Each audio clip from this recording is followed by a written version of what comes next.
I swear I was just minding my business. One minute I'm sipping coffee on my porch. The next, my life is a total nightmare. And it all started because of a damn lawn. A simple lawn. You've probably heard of her. The one who lives for rules, whose only hobby is policing everyone else's business. The queen of the HOA. But I didn't realize how deep it went until my simple, quiet life was shattered by Karen and her lover, Terry. They were more than just neighbors. They were a nightmare in disguise. It started with something small. Too small. "Your grass is too long," Karen sneered, gripping her clipboard like it was a weapon. I laughed. "It's just grass, Karen." But Karen wasn't laughing. And that's when I should have known. I wasn't dealing with a normal neighbor. I was dealing with a tyrant.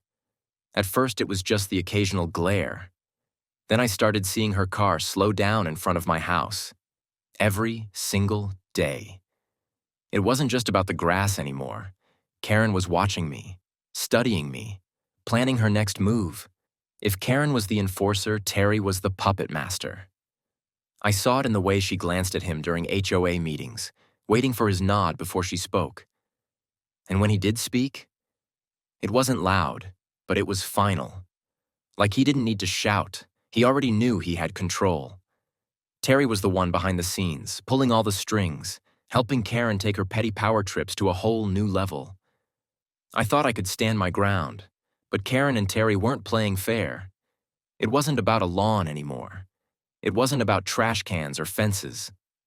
This was a war, a psychological battle, and I was the unwilling pawn. You won't believe what happened next. Karen and Terry tried to ruin me, but what they didn't expect was that I wasn't going down without a fight. No more bending over backward for their ridiculous rules. No more silent suffering. This isn't just a story about a crazy HOA Karen. This is about power, revenge, and the truth finally being exposed. Buckle up, because this story is about to take you on a ride you won't forget. I've always believed that suburbia was supposed to be a safe haven, a place where people waved at each other, chatted about the weather, and didn't make a big deal out of the small things. I'd moved into my home a few years ago, a quaint little place nestled in the middle of a quiet, tree-lined street. It was peaceful. It was perfect. Or at least it was until Karen moved in. I didn't know her at first. She was just another face in the crowd of neighbors. You know the type, always keeping to themselves, never bothering anyone. But soon enough, it became clear that Karen wasn't content with just living her life. She needed control. She needed power. And apparently, the HOA was her throne. One morning, I was outside mowing my lawn, nothing special. It was a simple task, something I did every week. As I was trimming the edges of the yard, I noticed her standing on the sidewalk, staring at me from across the street. I waved, trying to be friendly. "Morning, Karen." But she didn't wave back. Instead, she started walking toward me slowly, as though she was about to deliver some sort of terrible news. "Your lawn," she said, pointing a bony finger, "is too high. It's a violation of HOA regulations." I blinked. "Wait, what?" "The grass," she repeated, narrowing her eyes, "is too high. It needs to be exactly 2.5 inches. Anything above that is an HOA violation." Now, I'm not going to lie. I thought she was joking. I looked down at my grass. Sure, it was a little long, but come on. 2.5 inches? "Karen, it's just grass," I said, trying to keep my voice calm. She didn't laugh. Instead, she crossed her arms and gave me that look, the one that says, "I'm about to ruin your day." "You'll get a formal notice in the mail," she said, turning on her heel and walking away, leaving me standing there, completely stunned. I didn't think much of it. Maybe she was just a little obsessive. But I was wrong. Later that day, I found a letter from the HOA. It wasn't a warning. It was an official violation notice. And suddenly, my lawn was no longer just about grass. It was about control, about power, her power over me. The next few days were a blur of confusion. I tried to ignore it, but Karen didn't. No, she was relentless. If it wasn't the lawn, it was my mailbox. If it wasn't the mailbox, it was my trash cans. Every time I turned around, Karen was watching, clipboard in hand, like a hawk. I remember the first time I saw her pacing up and down my street, her eyes locked on my property like she was hunting. When she caught sight of me through the window, she quickly scribbled something down on her clipboard and started heading toward my house. "Not again," I muttered under my breath. She knocked on the door and, without waiting for me to answer, let herself in. I froze. Did she just walk into my house? I felt my stomach twist as I realized Karen didn't see herself as my neighbor. She saw herself as my ruler. And rulers don't knock. They invade. "Your mailbox is too far from the curb," she announced, like it was a matter of life or death. "It needs to be exactly 3 inches from the edge. I'll be reporting this to the HOA board." I stared at her, trying to keep my cool. "Karen, it's just a mailbox. Are we really doing this again?" She didn't even flinch. "Rules are rules. I can't let it slide. I'll be sending a formal notice." I couldn't believe it. This wasn't about a mailbox anymore. This was about Karen asserting control over everything I did. And when I thought it couldn't get worse, it did. A few days later, I got a knock on my door. This time, it wasn't just Karen, it was Terry, her partner. Terry was the quiet one, the one who didn't raise a fuss, the one who lurked in the background, pulling the strings while Karen did all the talking. "Hi," he said with a slight smirk. "I'm Terry. You've met Karen, right?" "Yeah, we've met." "Well," Terry continued, looking at the ground, then back at me. "The HOA board has decided to issue you a fine for violating the mailbox rule. It's a steep fine. You need to pay it immediately, or we'll be forced to take further action." I felt my stomach tighten. Terry was the real puppet master. He was the one who'd been on the HOA board years ago, before he got kicked off for questionable activities. But now, he was using Karen to do his dirty work. "You're really going to fine me for my mailbox?" I asked, incredulity in my voice. "This is insane." He didn't answer. Instead, he just smiled that smile. The one that said, "I've got all the power and there's nothing you can do about it." If they wanted a fight, they were going to get one. But I wasn't going to play by their rules. No more fines, no more bending over backward for their HOA dictatorship. I was about to turn the tables, and they wouldn't see it coming. As the days passed, things escalated. The HOA meetings got more intense. The fines kept coming. And suddenly, the whole neighborhood seemed to be against me. I wasn't just fighting Karen and Terry anymore. I was fighting an entire system that seemed rigged against me. But I wasn't going to take it anymore. I had a plan. A way to expose them for the power-hungry maniacs they were. It wasn't just about lawn violations anymore. This was revenge. And trust me, what happened next will shock you. The following week, things went from bad to worse. Karen's complaints were never ending. She wasn't just reporting me to the HOA anymore. She was practically obsessed with finding ways to make my life miserable. Every time I stepped outside, I'd find her lurking in the shadows, watching me like a hawk. And I wasn't just imagining it. Karen was out for blood, and she wasn't going to stop until she got it. The HOA's letters started arriving almost daily. Each one was more insulting than the last. And each one came with a bigger fine. The fines weren't just for my lawn anymore. Oh no. They'd become a game for Karen, a way for her to exercise control. One day, it was my fence height, a violation I didn't even know existed. The next, it was the positioning of my garden gnomes. Yes, you heard me right, gnomes. Apparently, their angle was off by exactly 2 degrees. I couldn't breathe without Karen getting in my face about something. I tried to talk to my other neighbors, hoping for some support. Surely someone else had to see how ridiculous this was. But instead of support, I received silence. Everyone was afraid. Afraid of Karen. afraid of Terry, afraid of the HOA.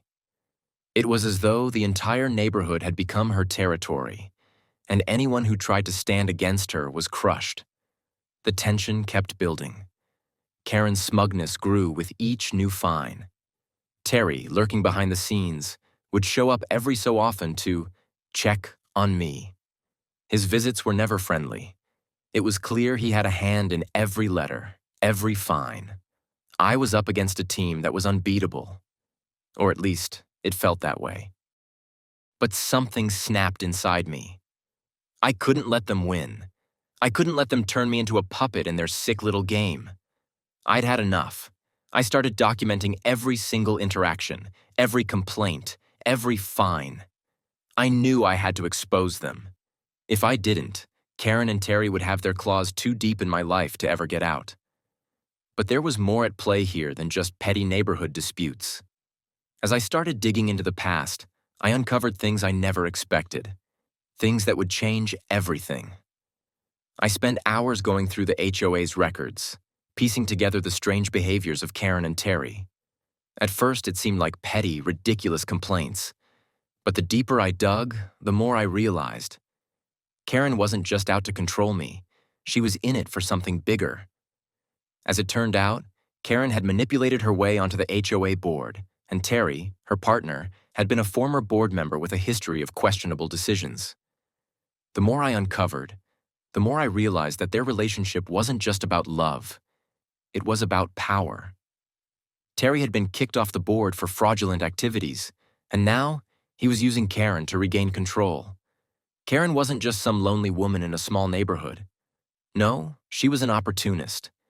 She saw the HOA as a means to an end, her ticket to power, her chance to control everything around her. And I was in her way. It hit me hard. Terry had been manipulating everything from the shadows, pulling Karen's strings, and using her to get what he wanted. Karen wasn't even the mastermind. Terry was. But he used Karen's anger, her bitterness, to fuel his plan. Together, they were unstoppable. I couldn't let them get away with it. If I was going to fight back, I had to play their game. But I needed to gather more information, something that would be their undoing. The breaking point came one afternoon when Karen showed up at my door again, this time with a new complaint. She was practically beaming, like she knew she had me trapped. I stood there staring at her as she launched into her tirade. "Your fence isn't painted the right shade of beige," she declared, holding up a color sample. "The HOA standard is a specific beige. This," she said, holding up a swatch, "is an off-white. You've violated the HOA code again." I couldn't believe it. Beige? Of all the things to fight over, we were now debating the exact shade of beige? It felt like she was just picking fights for the sake of it. This wasn't about compliance anymore. This was about torture, and I was the victim. "I'm done," I snapped. "You and Terry can't keep doing this. You've ruined my life. You've made every day a nightmare. I'm not going to stand for it anymore." But Karen was relentless. "You'll comply, or we'll escalate things to the next level," she threatened, the smirk on her face twisting into something sinister. "You don't want to see what happens next." I slammed the door, feeling anger rising in my chest. How had things gotten so out of control? Karen and Terry had become monsters, and I was the prey. That night, I sat down and thought long and hard. I knew this fight was far from over. I couldn't take it anymore, but I couldn't let them win either. And that's when it hit me. The secret. The one thing I had to expose. It was time to turn the tables. In the weeks since the first expose, the neighborhood went through a hurricane of chaos, and as much as I thought I had won, I quickly learned that Karen and Terry weren't going to go down without a fight.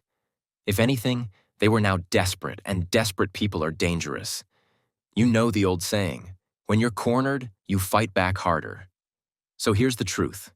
While I thought revealing the truth about Terry's shady dealings and Karen's manipulation would destroy their influence in the neighborhood, the fallout only accelerated things. And what happened next? Well, it was bigger, messier, and more dramatic than I could have ever imagined. The HOA wasn't just a place for rules and fines anymore. It was the battleground where lives were ruined and reputations were shattered. And Karen?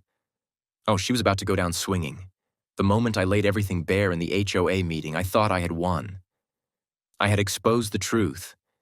And for the first time, people were seeing Karen and Terry for what they really were: manipulative frauds. The room fell silent as I showed them the emails, the transaction records, and even the testimonies I had gathered over weeks. But what happened next? It wasn't a peaceful resolution. It was chaos. Karen, standing at the front of the room, was visibly shaking. Her face had turned a shade of crimson as she stammered out her defense. "This is all lies. You're trying to ruin me." Her voice cracked, her usual composure replaced by a desperate panic. It was clear she was losing control.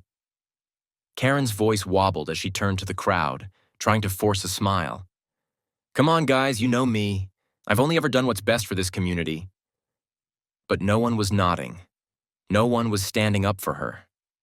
The silence stretched, and Karen's smile twitched, then disappeared completely. Her breathing got heavier. "You're all turning on me?" she screeched. "After everything I've done for you?" The room was dead still. And that's when it hit her. She had lost. Terry, ever the calm, collected figure, tried to salvage what was left of their reputation. But even his usual charm couldn't mask the fear in his eyes. He stepped forward, attempting to downplay the severity of the accusations, but his hands were trembling as he spoke. He wasn't the confident mastermind I'd once feared. He was a man on the edge. "Listen, this is just a misunderstanding," Terry said, his voice flat. "None of this is true. It's all—" "No, Terry, it's not," I interrupted, holding up another stack of documents.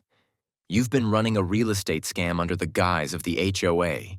You've manipulated property values, taken bribes, and misused your power for your own gain." The room was completely still for a moment, and then a murmur rippled through the crowd. I could see the shock on people's faces, their disbelief turning into anger. "We've all been victims," I continued. "Not just me, all of us. Karen and Terry have used their positions to control us, to make money off of our homes, and to exploit this entire community for their personal gain." That was when the dam finally broke. The few people who had been hesitant to speak up started to talk. Some shared their own experiences. Others began questioning the very foundation of the HOA and the authority that Karen and Terry had built. The power they'd held for so long was crumbling, and I could feel it in the air. It was as if we were finally awake. But then something unexpected happened. Karen, panicking, did something that left me speechless. She lunged toward the front, grabbing the stack of documents from my hand. "This is all a lie," she yelled, but it was no longer with confidence, it was with fear. But here's the twist. I wasn't finished, not by a long shot. Just when Karen thought she could regain control of the room, I dropped the second bombshell. I knew they were both hiding something bigger, something more damaging than anything they had tried to cover up before. I had spent days digging deeper into their business, and now I was ready to show the world exactly who they really were. "Karen, you want to keep lying?" I said, standing tall. "Then let's talk about your past. You think everyone forgot, huh? You think you can hide behind a pretty face and your fake charity work? But I know about your fraudulent history." A silence blanketed the room as I revealed the papers. The documents contained a series of court records showing Karen's history of scams, dating back to her previous neighborhoods. She had been involved in several shady dealings with multiple HOAs in other cities, using her position to exploit homeowners and gain leverage for her own benefit. I didn't just expose her in front of the board. I exposed her in front of everyone. "Look at this," I said, showing a detailed report of a legal dispute where Karen had been sued for false accusations and property damage caused by her under-the-table deals. "She's been running this con for years. She's not just a control freak, she's a criminal." The atmosphere in the room shifted. I could see people in the audience leaning forward, some in shock, others in disgust. It was like a switch had been flipped. The once untouchable Karen was now exposed for what she truly was, a fraud with a long history of manipulating everyone around her. I turned to look at Terry, who was now sweating, his calm demeanor completely gone. And Terry? You're not innocent in all this either. Let's talk about your business practices. The way you've been involved in stealing homes through deceptive real estate deals. I've got records here that show you've been working with developers to artificially inflate property values, forcing families out and profiting off their misfortune. The board members, who had once been Karen's puppets, started to murmur, and I could see the shift happening. Terry's face went pale, and Karen was no longer shouting in anger. Instead, she was visibly shaking, her body rigid as she clutched the table in front of her. Her power was slipping away, and she knew it. But even with all this evidence in front of them, they still tried to fight back. "None of this matters," Karen shrieked. "It's all lies. You can't just ruin our lives like this." The people in the room were no longer buying it. They had finally seen the truth. Terry was trying to pull away, but I wasn't done. This was only the beginning. As the tension in the room escalated, I saw it. Terry trying to make a quick exit. He had been cornered, and his reaction was as telling as anything I'd seen so far.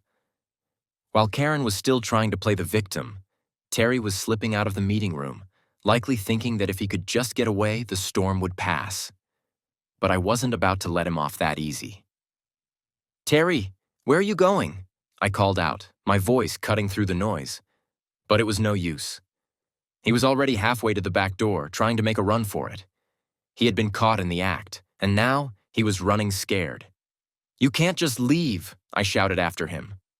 The room was still buzzing, but all eyes were now on Terry, who was desperate to escape the consequences of his actions. In his panic, Terry tripped on the doorframe, almost falling as he struggled to maintain his composure. It was a humiliating moment, but it was exactly what he deserved. He had thought he could get away with this for so long, but now his world was coming apart at the seams. By the time Terry got outside, the police had already been called by some of the more concerned neighbors who had witnessed everything unfold. And soon, Terry's world came crashing down. No longer the smooth-talking, confident man he had once been, Terry was now a fugitive.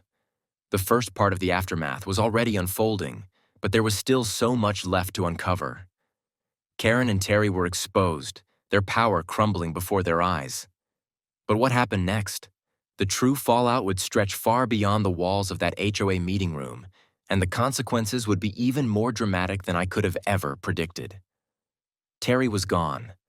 His hasty exit left behind a trail of confusion, but most importantly, fear. The moment he ran, it became clear to everyone that the grip Karen and Terry once held over this community was slipping away fast. No one could ignore it now. The truth was out, and the power dynamic had shifted. Karen was still standing at the front, her entire body rigid. The once assertive woman who had controlled every decision in this HOA now appeared fragile, broken, and desperate to hold on to whatever shred of authority she had left. The community wasn't scared of her anymore. She looked around the room, searching for someone, anyone, to take her side. But no one did. One by one, the neighbors who had once cowered under her rule started to leave, walking right past her without a word. They weren't just leaving the meeting, they were leaving her behind. Her hands were shaking as she clutched the edge of the table, trying to maintain some sense of composure. But it was obvious to everyone that she was spiraling. "What's going to happen to Terry?" Someone in the back of the room finally spoke up. The question hung in the air like a bomb waiting to explode. The neighborhood had already started calling the authorities. A few of the more courageous neighbors had decided it was time to take matters into their own hands, and they didn't hesitate to make sure the police were on their way. Karen could only stand there, helpless, as she realized that her world, and Terry's, was crumbling. It didn't take long for the police to arrive. By the time the officers walked in, Terry had been long gone, his desperate escape having left him in a whirlwind of regret. As the officers spoke to the neighbors who had witnessed the chaos, the air was thick with tension. Karen tried to play the victim. "You don't understand," she cried, wiping away fake tears. "He's not like this. He's just upset. This is all a misunderstanding. I didn't want any of this. I just wanted to protect the neighborhood." Karen's breath hitched as she scanned the room, her eyes wild with panic. She pointed at me. "You," she spat. "You think you're a hero? You're a liar, a troublemaker." Her face twisted with rage before she suddenly turned to the HOA board. "You can't let them do this to me. I made this neighborhood what it is."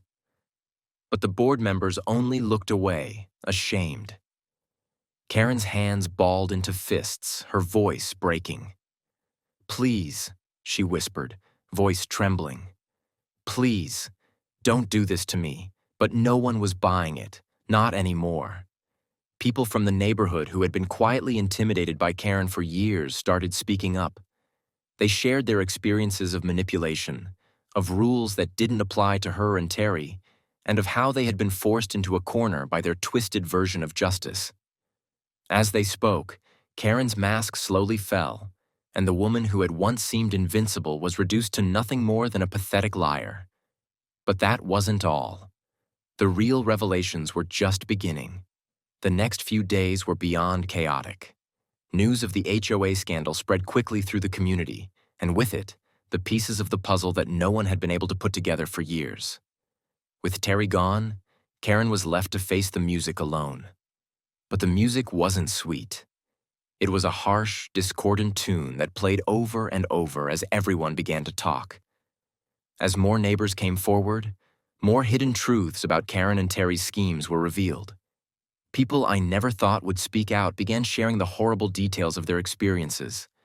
Suddenly, it was as if everyone had been waiting for someone to finally stand up to them. And once that first domino fell, the rest tumbled quickly.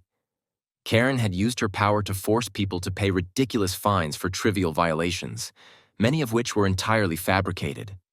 I was handed a stack of complaints, all showing how Karen had manipulated the HOA's rules to target specific people, using the system to line her pockets with money from fines. One neighbor, who had been fined thousands of dollars for an unsightly lawn, came forward and revealed how she had been threatened with foreclosure unless she paid.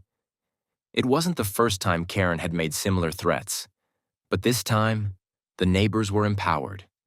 The people Karen had controlled for years now realized the depth of her manipulation, and they weren't going to stand for it anymore. And then there were the illegal deals Terry had orchestrated. He had been using the HOA's influence to influence real estate transactions. He and Karen had conspired with shady developers to buy up homes at bargain prices, only to flip them for a profit once the neighborhood's values increased artificially. The records I had unearthed showed how Karen and Terry had manipulated zoning laws and bribed contractors to help with the deals. Terry had been buying properties on the side, using his HOA connections to drive up prices for everyone else. The web of corruption was so tangled that it was hard to keep track of it all. But every day, it felt like the noose around Karen's neck tightened more and more. Once the full scope of Karen and Terry's actions came to light, the neighborhood didn't just sit back and wait for justice. They took action. Neighbors who had been bullied into submission now had the courage to speak out. People who had been afraid to confront the HOA leadership for fear of retaliation began organizing. A petition was circulated, demanding that Karen be removed from the HOA entirely. People who had long felt powerless were now empowered. The support for the petition grew quickly, with nearly every homeowner signing it. They were ready to take back their neighborhood, and Karen was going to pay for what she had done to them. But that wasn't the only thing happening. The community also banded together to sue Karen and Terry for their fraudulent activities. Legal teams started looking into the real estate schemes and misappropriated fines, and it wasn't long before the authorities launched a full investigation. I had never seen the neighborhood so united. For the first time in years, people felt like they had a say in what was happening to them. The fear that Karen had instilled in so many was slowly being replaced with strength. We were no longer the silent victims. We were taking control.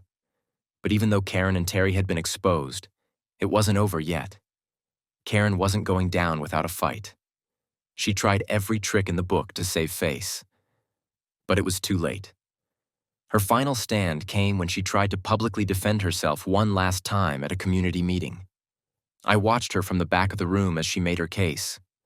But this time, there was no confidence in her voice, only desperation.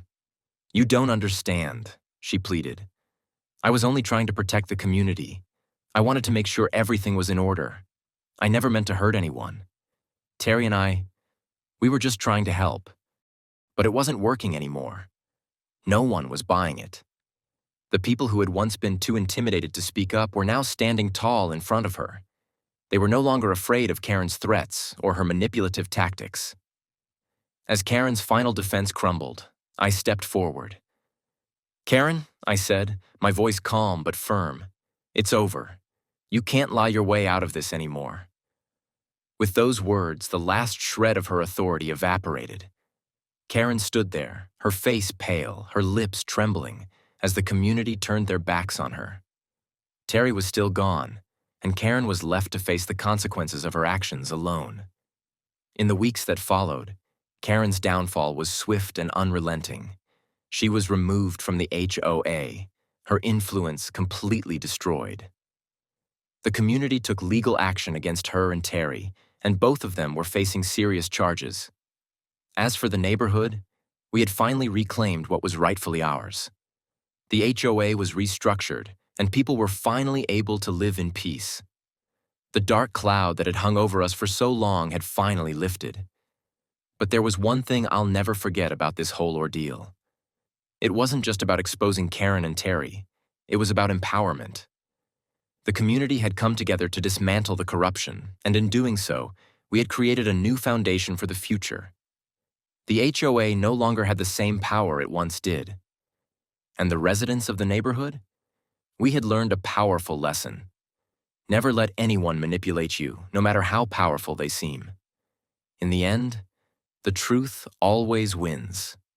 As I reflect on everything that happened, I can't help but feel a sense of pride. It wasn't just about taking down a corrupt HOA. It was about standing up for what's right, about reclaiming our community from those who thought they could control us. Karen thought she ran this neighborhood. Terry thought he was untouchable. But in the end, they were just two frauds who finally got what was coming to them. That was intense, right? But the story doesn't end here. For more such wild stories, don't forget to subscribe. If you enjoyed it, be sure to like, comment, and share. See you in the next video.